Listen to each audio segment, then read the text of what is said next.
Good morning, my dear student. I am O.P. Dirkar from SBN Inter College, Kalan, Sultanpur. Today, I will teach you English prose, chapter 2, A Letter to God, author by G.L. Pant. Theme of the chapter. इस chapter का theme क्या है?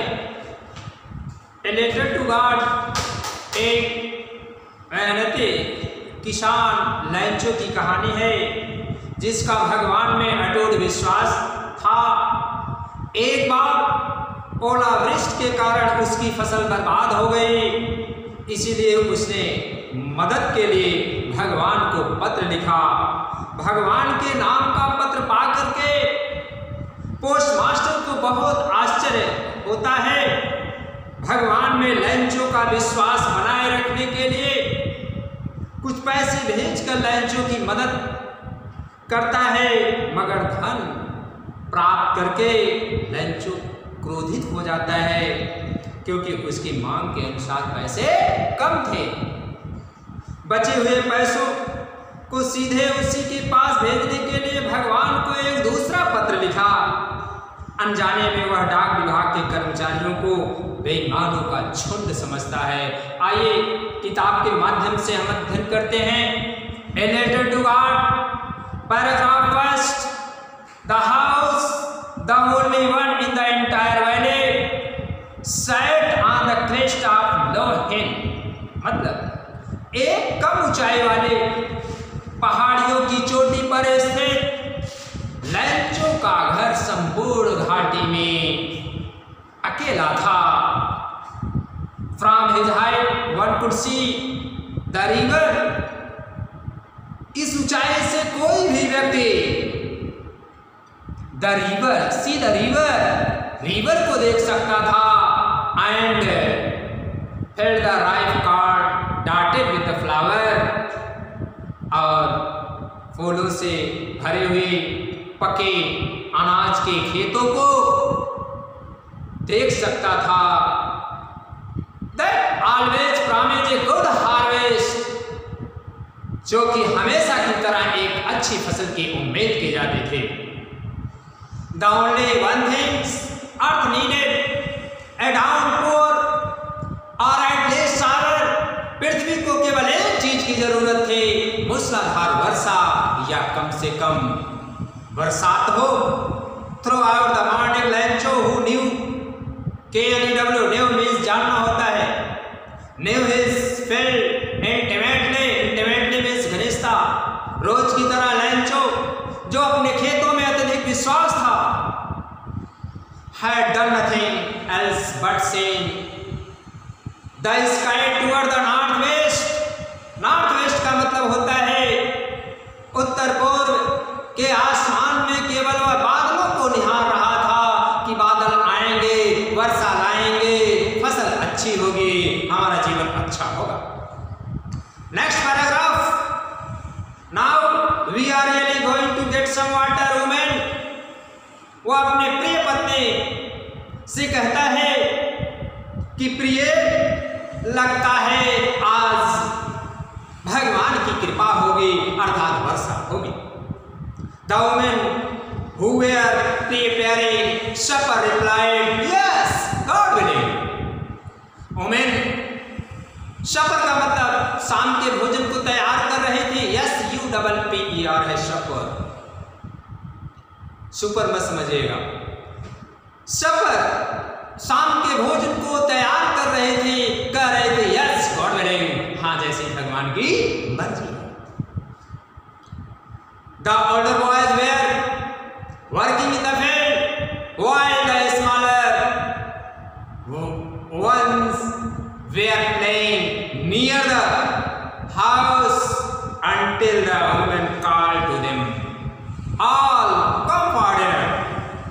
बड़े बच्चे, older कहा गया, older boys were playing in the field। बड़े बच्चे खेत में, बड़े बच्चे older boys were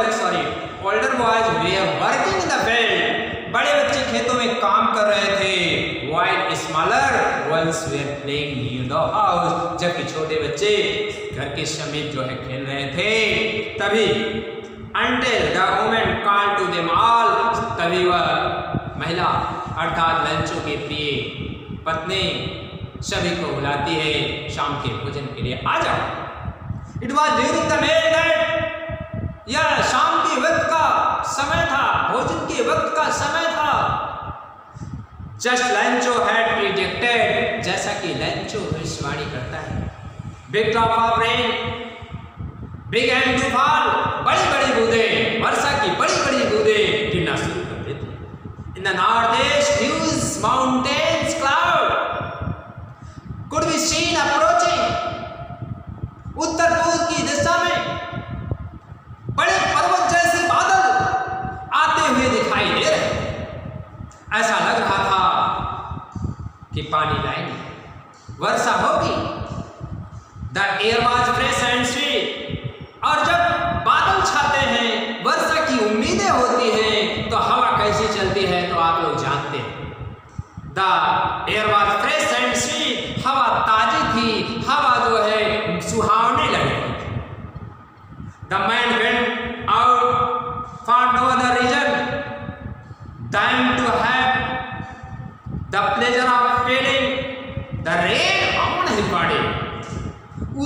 उस वक्त मनुष्य क्या करते हैं उसका जिक्र किया गया। उस वक्त मनुष्य जो है बाहर और किसी दूसरे कारण से नहीं निकले, बल्कि अपने बॉडी को वर्षा की बूंदों को आनंद खुशी प्रदान करने के लिए बाहर निकले। And when he returned he exclaimed, लेकिन जब वापस लौटे तो आश्चर्य से भर गए, आश्चर्यचकित हो गए। These are not raindrops falling from the sky, ये वर्षा से वर्षा की बूंदें नहीं है तो क्या है भाई, वर्षा की बूंदें नहीं है तो क्या है?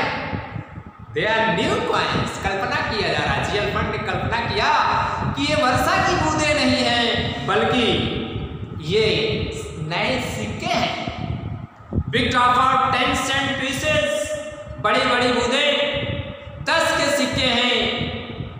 And the little ones were 5, और छोटी छोटी 5 सेंट हैं। Second, next paragraph, with a satisfied expression, he regarded the field of ripe corn with its flower. संतोष के भाव से उसने अपने खेतों की ओर देखा। With satisfied expression, he regarded the field of ripe corn with its flower, draped in the curtain of the rain. means satisfied का मतलब होता है संतोष के भाव से, संतुष्ट के भाव से वह अपने खेतों की तरफ देखता है तथा उसे लगता है कि पके हुए अनाज से लदा खेत वर्षा की चादर में लिपट जाएगा। वर्षा होगी तो फसल बहुत अच्छी हो जाएगी। इसलिए कहा गया draped in the curtain of the rain, वर्षा की चादर में लिपट जाएगा और फसल बहुत अच्छी होगी।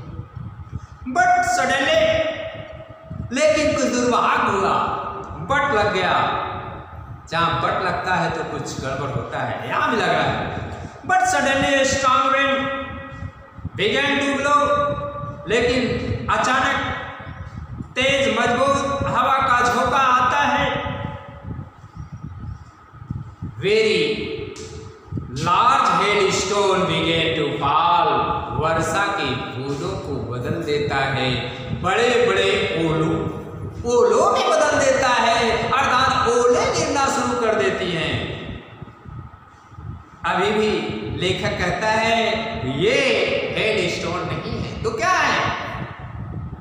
These truly did resemble new silver coins, ये सचमुच में ऐसी रिजेंबल हो रही है, ऐसे लग रही हैं कि ये सिक्के नहीं, अब क्या लग रही हैं? ये नए चांदी के सिक्के दिखाई दे रहे हैं।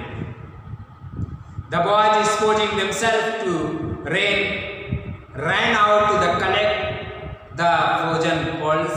Frozen pearls means होता है बेटा जमे हुए मोती। Frozen pearls means होता है जमे हुए मोती। My dear student, Frozen pearls means होता है जमे हुए मोती को इकट्ठा करने के लिए बच्चे वर्षा में बाहर निकल गए। It is really getting bad now, exclaimed the man. Man exclaim करता है, अर्थात मनुष्य आश्चर्यचकित करते हैं कि यह अब तो बुरा हो रहा है। I hope it pass quickly. मुझे तो आशा थी कि यह शीघ्र ही समाप्त हो जाएगा, लेकिन दुर्भाग्य था। It did not pass quickly. यह शीघ्र नहीं समाप्त हुआ। For an hour the hail rained on the house. 1 घंटे तक बरसा। ओला 1 घंटे तक गिरा, हाउस पर गिरा, द गार्डन पर गिरा, द हिलसाइड पर गिरा, घाटियों में गिरा, द कॉर्नफील्ड पकी हुई अनाज में गिरा, जो कि लंचो का खेत था बेटा। द होल वैली संपूर्ण घाटी में गिरा तो पूरा बर्बादी हो गई। द फील्ड वाज व्हाइट, खेत सफेद हो गया था। As if covered with salt, ऐसा लग रहा था कि नमक से ढक दिया, नमक से कवर हो गया है। Not leaf remain on the tree, पेड़ पर एक भी पत्ती नहीं बची। The corn was totally destroy, फसल पूरी तरीके से डिस्ट्रॉय हो गई, नष्ट हो गई। The flowers were gone from the plant, flower तो गॉन हो गए, मीन्स प्लांट पर कोई भी फ्लावर नहीं बचा। Lencho soul was filled with sadness, Lencho का हृदय दुख से भर गया, अर्थात बहुत दुख की पीड़ा में उसका जीवन व्यतीत हो रहा था। When the storm had passed, जब स्टॉर्म तूफान समाप्त हुआ, he stood in the middle of the field, वह खेत के बीच में खड़ा हुआ, and said to his son, अपने बेटों से कहा, A plague of locusts would have left more than this. टिड्डियों का समूह कुछ छोड़ दिया होता। The hail had left nothing, लेकिन यह ओला तो कुछ नहीं छोड़ा। This year we will have no corn. इस साल हम लोग बिना अनाज के रहेंगे। नेक्स्ट वीडियो अगले टर्म पर। Thank you very much.